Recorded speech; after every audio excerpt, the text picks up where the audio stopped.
Morning students, how are you beta? I hope you all are happy and healthy and doing your work properly. Students, today we will discuss poem number 1. From our book First Flight, name of the poem is Dust of Snow written by Robert Frost. Let's discuss first central idea of the poem. The Dust of Snow by Robert Frost is a small and simple poem. जो The Dust of Snow poem है जो कि लिखी गई है Robert frost के द्वारा, बहुत ही सिंपल सी और छोटी सी पोएम है विद ए डीप मीनिंग, जो कि एक बहुत डीप मीनिंग हमें प्रोवाइड करती है. It expresses the significance of small things in changing one's attitude. यह एक्सप्रेस करती है, पोएम हमें बताती है कि जो स्मॉल थिंग्स हैं उनकी कितनी अधिक सिग्निफिकेंस है किसी की एटीट्यूड को चेंज करने के लिए. The poem explains that the little things in life can make huge changes. Poem हमें एक्सप्लेन करती है, बताती है कि जो छोटी छोटी चीजें हमारे जीवन में होती है कितने बड़े बड़े चेंज कर देती हैं हमारे फ्यूचर के लिए. It also reflects that hard times in life will lead to the happier times. ये बात भी दिखाती है कि जो हार्ड टाइम्स होते हैं, जो हमारा मुश्किल टाइम है, मुश्किल की घड़ी है, वो भी हमारे जीवन में हमें लेकर के जाती है खुशी के क्षण की तरफ. If we can persist with it, यदि हम इसके साथ कंटिन्यू लगे रहते हैं, तो हम इसके साथ आगे बढ़ते हैं. तो let's discuss the poem.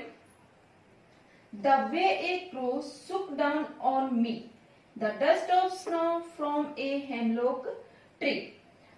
In the first 4 lines, the poet is sharing an incident. Once the poet was in a bad mood. He was very sad, and when he was very sad and standing under a hemlock tree, then a crow shook down the hemlock tree, and with the shaking of the tree, dust particles fall on the poet, and the poet mood changed. क्या बताता है? The way, जिस तरीके से एक crow Shuk down on me, कि एक crow ने मेरे ऊपर हिला दिया. मी कौन है? Poet. The dust of snow, dust of snow means particles of snow from a hemlock tree. Hemlock क्या होता है? ए poisonous plant with small white flowers. A poisonous plant with small white flowers.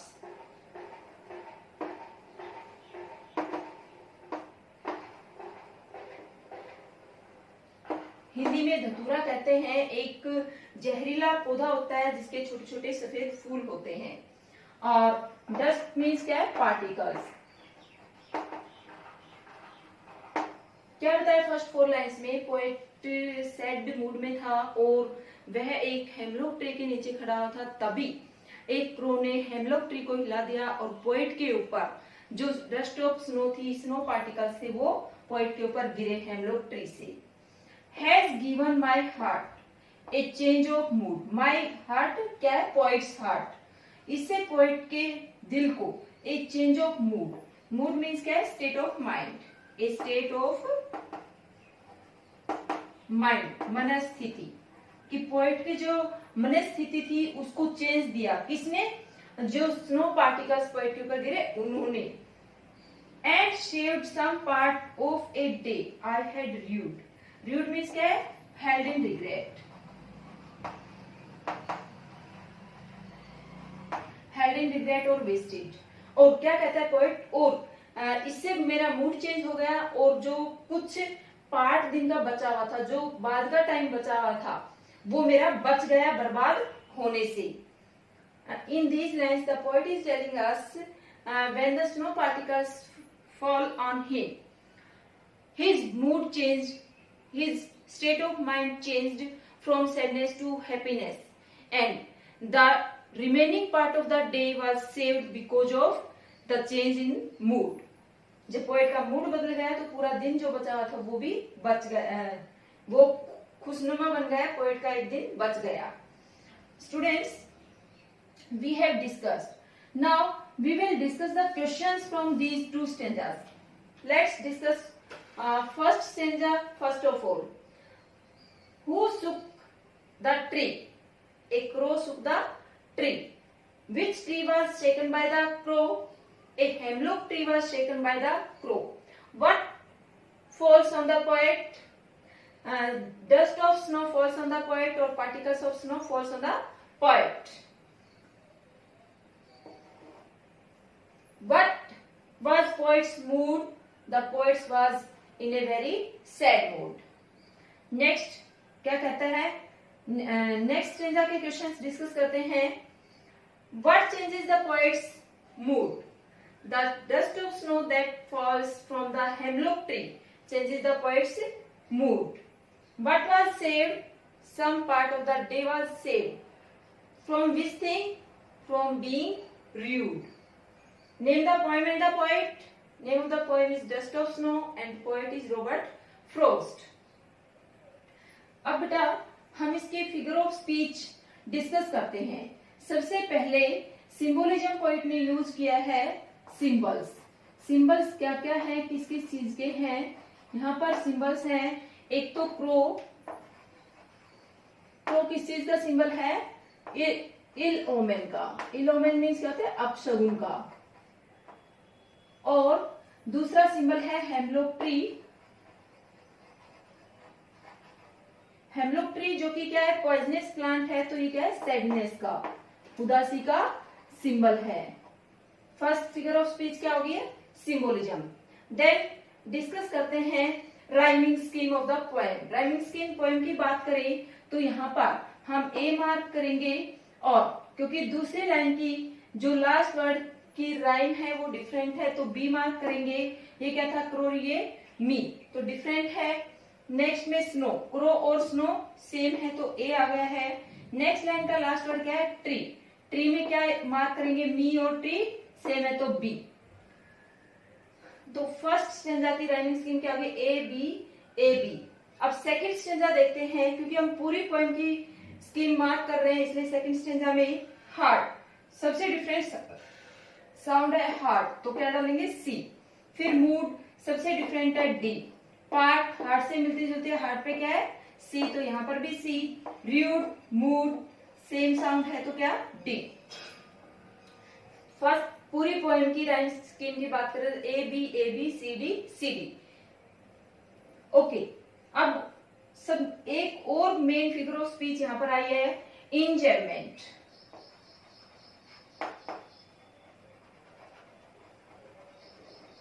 Enjoyment figure of speech कब होती है? बेटा पूरी poem में ही होती है ये.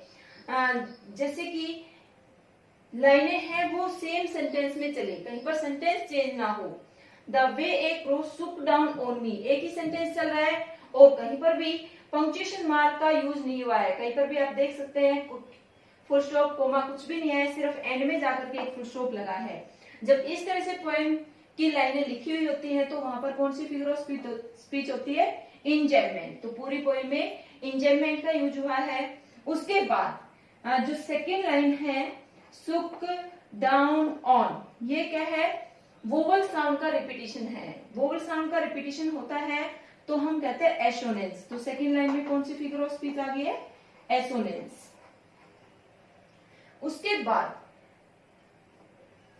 हम देखते हैं सेकंड स्टेंजा. सेकंड स्टेंजा में हैज हार्ट. एक ही लाइन में है कि साउंड को रिपीट किया गया है तो क्या है? एलिट्रेशन. एलिट्रेशन है. नेक्स्ट में जो लास्ट सेकंड लाइन है सेव्ड सम पार्ट. सेव्ड सम, एसएस में भी क्या है? एलिट्रेशन है. तो फिगर ऑफ स्पीच भी हमने डिस्कस कर ली है और पूरी पोएम डिस्कस कर ली है. Now let's discuss the message of the poem. Through this poem, the poet wants to convey the message that there is something positive in negative situations also. क्या poet हमें बताना चाहता है कि कुछ ना कुछ अच्छी बातें, कुछ ना कुछ सकारात्मक चीज होती है जो हमारा नेगेटिव टाइम चल रहा था उसमें भी. And the poet also wants to tell us that small things plays a very huge role in our life. We should not ignore small things. Here the poet takes two examples, the crow and the hemlock tree. Crow is considered as the ominous bird, and the hemlock tree is itself a poisonous tree, and both negative things bring a huge change in poet's life. The poet was in a sad situation, in a sad mood, but the tree and crow changes the poet's mood. In this way, we can say that the poet is conveying the message that we should not lose hope even in the hardest time, and we should keep continue with our life in every situation. Negative things also brings positive situations in our life. Hard times also give us a positive thing. So don't be sad in any situation and always try to get better. Students, I hope this poem is clear to you. Thank you.